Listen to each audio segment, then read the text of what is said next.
Hello student, स्वागत है आप सभी का एक बार फिर से हमारे इस ऑफिशियल यूट्यूब चैनल में जिसका नाम है एसोल सॉल्यूशन। मैं चंदन कुमार हाजिर हूँ आप सभी के सामने अपनी एक और नई वीडियो के साथ।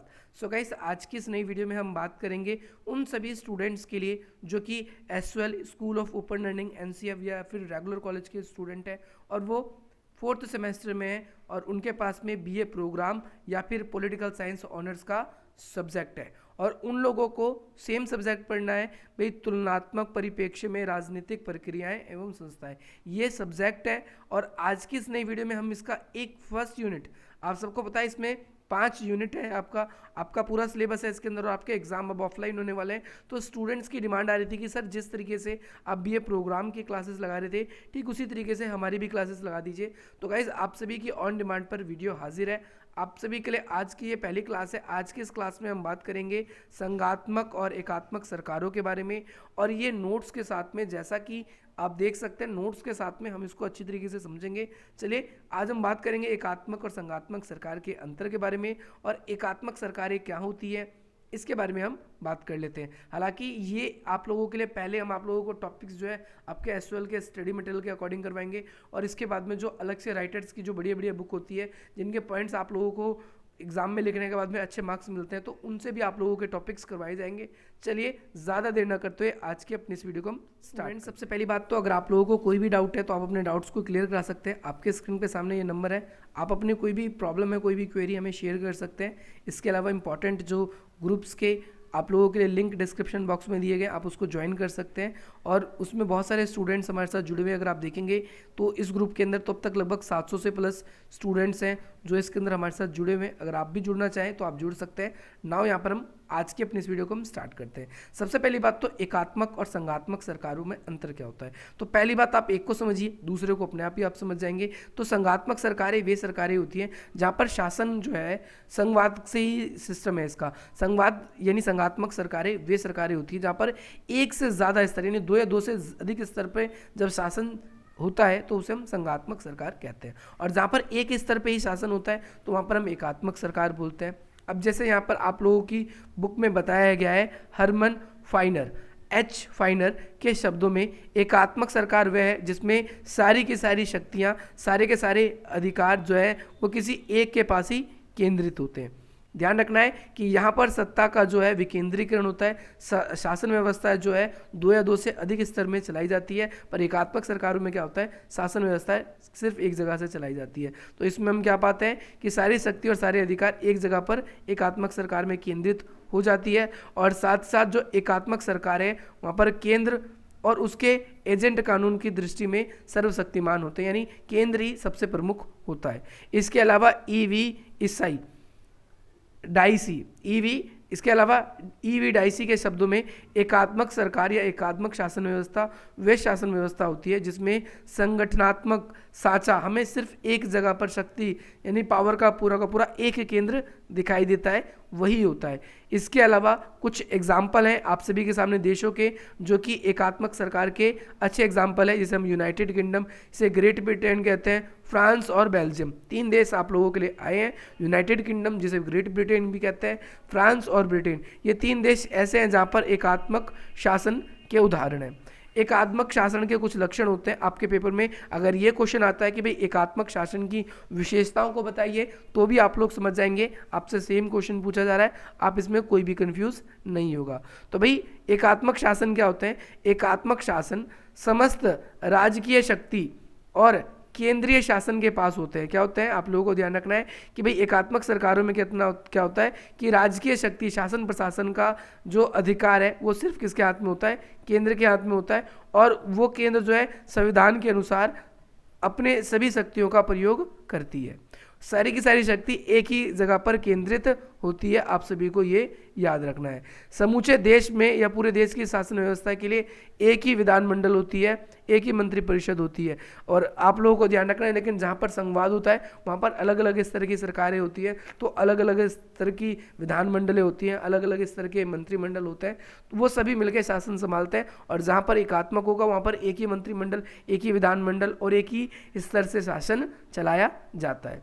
जैसे एग्जाम्पल आप लोगों के लिए इसमें ज़्यादातर ब्रिटेन की चीज़ें बताई गई है कि भाई ब्रिटेन में एकात्मक शासन व्यवस्था है, इसीलिए ब्रिटेन का जो संसद है अगर हम देखें सर्वशक्तिमान है, या ब्रिटेन का जो संसद है उसे ही सारी शक्ति प्राप्त की गई है और वहाँ पर उसे वहाँ का विधानमंडल कहा जाता है। तो फर्स्ट पॉइंट आप लोगों को ये क्लियर हो गया। दूसरी चीज़ हम बात करेंगे कि यहाँ की जो प्रादेशिक सरकारें होती हैं वो क्या करती है, अपनी शक्ति संविधान से प्राप्त नहीं करती, बल्कि संविधान में अपनी पावर्स के थ्रू कुछ भी चेंजेस कर सकती है।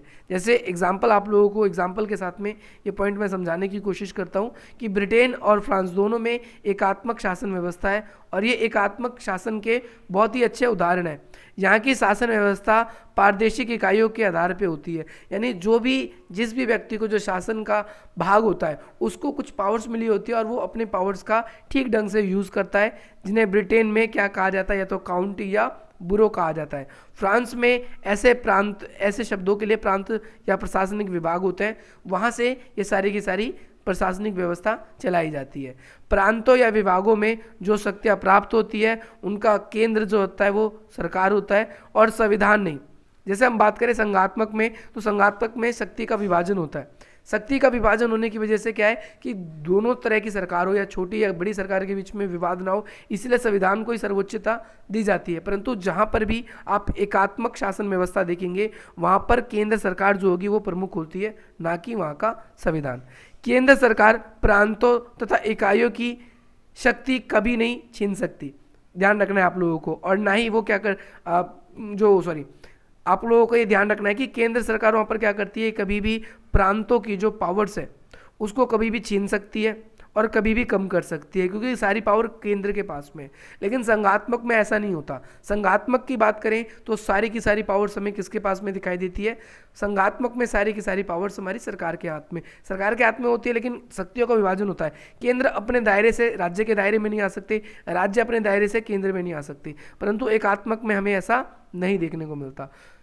जहाँ पर भी एकात्मक सरकारें होती है वहाँ पर लचीला संविधान होता है। लचीला संविधान का मतलब है कि वहाँ का जो अमेंडमेंट सिस्टम है, संशोधन प्रणाली है, वो वहाँ के संविधान में हम देखते हैं आसानी से संशोधन कर लिया जाता है, इसीलिए वहाँ पर एकात्मक सरकारें होती है और वहाँ के संविधान में बहुत ज़्यादा लचीलापन देखा जाता है। यहाँ के संविधान में संशोधन करना उतना ही सरल होता है जितना कि ये कानून बनाना, यानी क्योंकि उनमें विपक्ष जो है वो ज़्यादा मजबूत नहीं होता और विपक्ष ज़्यादा ना मजबूत होने के कारण जो भी संविधान है वो अच्छी तरीके से कानून बन जाता है संविधान के अनुरूप। और संविधान में अगर कोई संशोधन भी करना होता है तो संविधान में आसानी से संशोधन भी हो जाता है ना। अगर कोई पुराना कानून है उसे रद्द करना है तो वो भी बहुत ही ईजी होता है। परंतु जहाँ पर भी संघात्मक व्यवस्था होती है यहाँ पर हमें ऐसा देखने को बिल्कुल भी नहीं मिलता। आप लोगों को ये भी याद रखना है।